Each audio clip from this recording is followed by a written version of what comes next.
Here's a question I get asked all the time. Is the serpent in Genesis 3 Satan? The quick answer is no, it is not. And the better question to ask is, why would the serpent be Satan?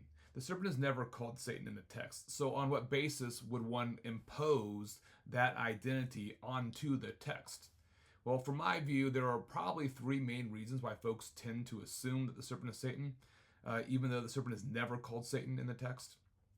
The first reason is that folks are largely unaware of other options for describing the serpent or identifying the serpent. Options that make better sense of the text and the world from which Genesis actually came.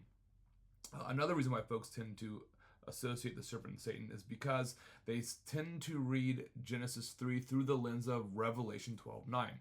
Now, that lens was unavailable to the original audience. And so our job is to aim to read the text in its context before Revelation was ever written. And also, I will say this parenthetically, Revelation 12:9 may not reference Genesis 3 at all, and that's another topic for another time. In fact, I don't think that it does. But anyway, I digress. A third reason why folks tend to assume the serpent is Satan is because the serpent is unusual. It's just not a regular snake. So let's talk about the way in which Genesis 3 describes the serpent. Okay, the serpent is crafty. It's unusual. It's not like other animals. It is crafty more so than the other creatures that God had made. It has knowledge that is surprising if it were merely a snake, and it could carry on a conversation and talk, which, to put it mildly, is unusual. But also, the serpent is described in a very animalistic way. It's very creaturely. The serpent is placed among the animals that God had made. The Hebrew word for serpent used here is also used for regular snakes elsewhere. The serpent eats. It can have offspring, and its physicality, its body, is altered as a result of its role in Genesis 3. It will crawl on its belly. So this sounds very much like a creature to me. Now, I'll add this. As far as I can tell, Satan is not described with the language of having been cursed in the way that the serpent is. Satan is not described as eating or crawling on his belly or potentially having offspring. So what I'm trying to say is that the description of the serpent does not fit Satan. And the serpent is not named Satan. So the serpent is not Satan.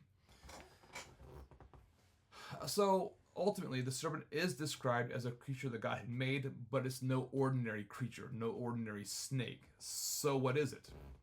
Well, Old Testament experts have offered some various explanations, but the best and most convincing identification is that the serpent is what is called a chaos creature. Now, a chaos creature in the Old Testament is a creature that is created by God, that is not good, not bad, but inclined towards chaos or disorder. In the ancient world, chaos needed to be tamed, ordered, which is why in Genesis 1, God takes creation and he structures it in a very particular way.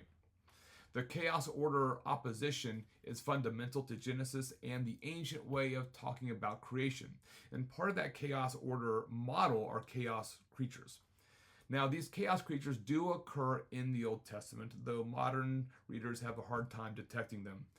So an example is Leviathan. It's a creature created by God and associated with the sea. So for example, you can look at Psalm 104:26. And by the way, the sea is a primary example of chaos in the Old Testament. The sea monsters created in Genesis 1:21 are also probably chaos creatures.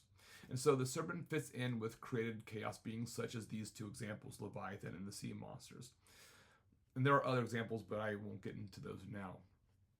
So the identification of the serpent as a chaos creature accounts for the details about the serpent as a created creature, as well as the details that suggest that it is no ordinary animal.